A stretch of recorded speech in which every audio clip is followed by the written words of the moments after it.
Fala galera! De 1992 a 1999, uma pequena cidade da Austrália foi palco de crimes brutais que mais tarde viriam a se tornar um dos casos mais famosos de serial killers daquele país. Essa história escabrosa, que envolvia até canibalismo, foi retratada em Os Crimes de Snowtown, um filme extremamente perturbador. Eu sou Getro Guimarães e começa agora o Baseado em Fatos.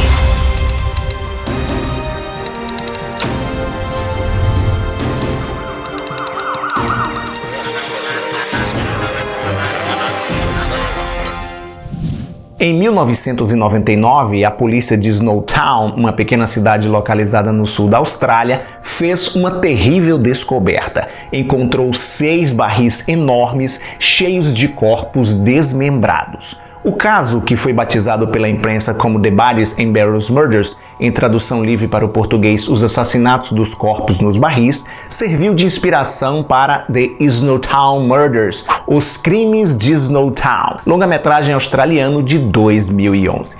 Você se lembra do vídeo A Verdadeira História de Wolf Creek, que eu gravei para este quadro, falando do Ivan Milat, o cruel assassino de mochileiros que agia naquela região turística da Austrália? Esse caso aqui consegue ser ainda mais cabuloso, porque as mortes não foram cometidas por uma única pessoa. Historicamente, serial killers tendem a agir sozinhos porque isso diminui a probabilidade deles serem capturados. No entanto, os barris encontrados em Snowtown levaram as autoridades a descobrir que os responsáveis pelos crimes eram uma gangue que agia nas redondezas da minúscula cidade. Gangue essa liderada por John Bunting, um sujeito carismático e manipulador que convenceu 3 outras pessoas a lhe ajudar nos assassinatos. O Mark Haydon e o Robert Wagner, 2 vizinhos que moravam próximos à sua casa, e seu enteado, o James Vlassakis, um rapaz de apenas 19 anos. Na ocasião, o Bunting era casado com Elizabeth Harvey, a mãe do Vlassakis, e praticamente obrigou o jovem a entrar no mundo do crime. Pelo menos é assim que é mostrado no filme. O James Vlassakis cresceu sem um pai presente em sua vida e enxergou no Bunting uma figura paterna. O psicopata se mostrava atencioso, gentil,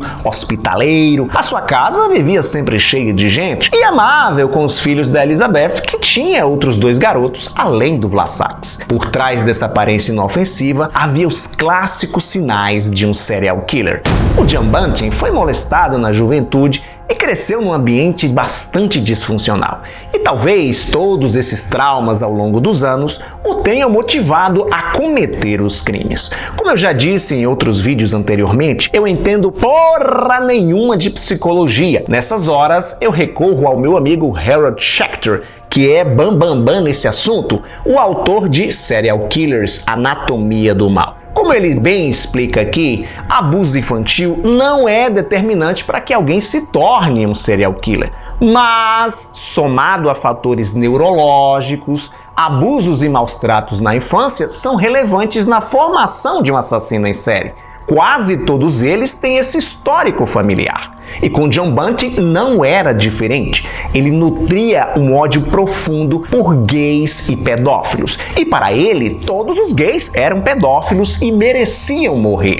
Tem uma cena no filme, inclusive, onde ele estimula os enteados a vandalizar a residência de um casal gay. E os caras, se mandam de lá com medo dele. A fama de violento do Bunting corria solto. Aliás, bastava uma acusação, uma fofoca de que fulano era pedófilo, ou a descoberta de que cicrano era gay, para esses indivíduos entrarem na lista do Bunting. Em sua casa foi encontrado um mural enorme, com fotos, nomes de pessoas, endereços, todos eles alvos em potencial. E talvez isso seja o mais absurdo dessa história. O Bunting e seu grupo matavam pessoas do seu convívio social, pessoas que eles conheciam muito bem, que frequentavam suas casas, em alguns casos até parentes próximos. Só para você ter uma ideia, cadeia. Uma das vítimas do grupo foi o Barry Lane, que no passado teve um relacionamento amoroso com o Robert Wagner, que mais tarde viria a se tornar o braço direito do Bunting. Olha só como esse cara era tóxico e manipulador. Ele não só fez com que o Barry Lane entregasse e enumerasse todos os homossexuais que ele conhecia, como também convenceu o Wagner a compactuar na morte do ex-parceiro. Esse cara era o demo encarnado. Não é comum os serial killers escolherem vítimas nas proximidades de sua residência,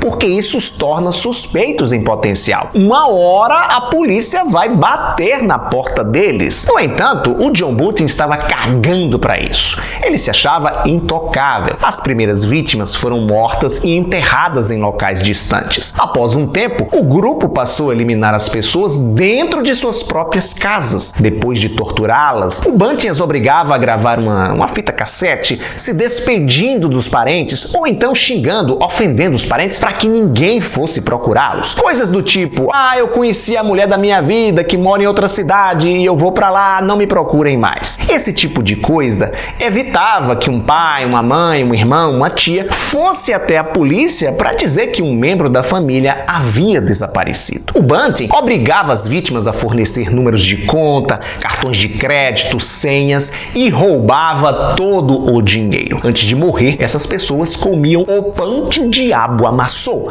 Quando o grupo foi preso, a polícia encontrou serras, garrotes, martelos, facas, alicates, armas de fogo e até mesmo uma ferramenta de uso metalúrgico que o Bunting utilizava para dar choques elétricos. Os corpos eram desmembrados e enfiados em barris cheios de ácido. Uma das últimas vítimas do grupo foi o David Johnson, que era meio-irmão do James Vlassakis. Johnson foi atraído até um prédio em construção por Vlassakis e, ao chegar lá, Bunting e Wagner estavam à sua espera. Ele foi estrangulado e forneceu aos criminosos suas informações financeiras. Os caras foram até um caixa eletrônico para sacar a grana e, quando voltaram, o Johnson havia falecido.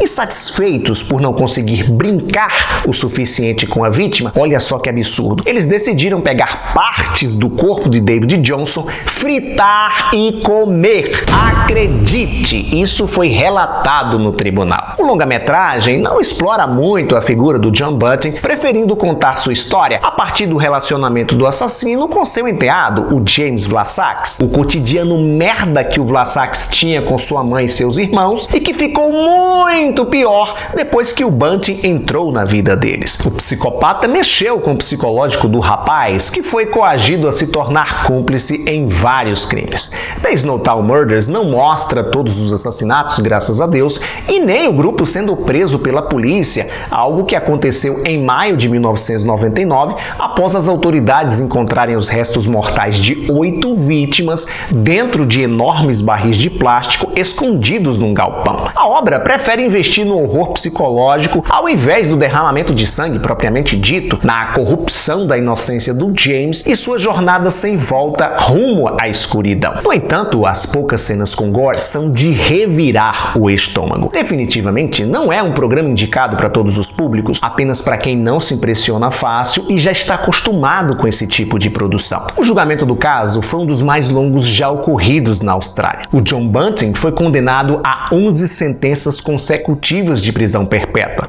O Robert Wagner também pegou perpétua e o Mark Haydon 25 anos de cadeia. O James Vlassakis, apesar de ter colaborado com as autoridades, ter relatado como aconteceu a maioria dos crimes, não teve uma sentença branda. Também pegou perpétua, mas vai poder recorrer após cumprir pena de 26 anos.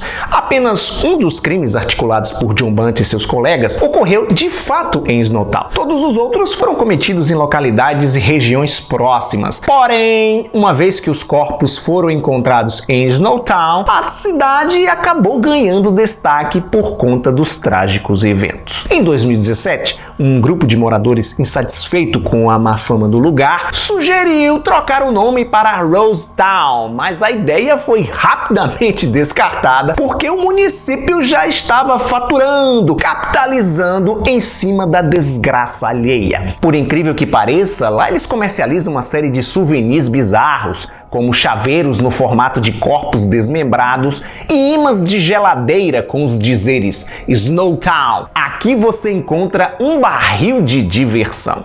É por essas e por outras que o ser humano precisa mesmo ser estudado. Obrigado por sua audiência. Lembre-se do like maroto, isso é importante para que o algoritmo do YouTube entenda que você está apreciando o conteúdo do canal, e compartilhe o vídeo com seus amigos através das redes sociais. Aproveita e me segue por lá também, para você ficar por dentro das novidades. Tchau e até a próxima!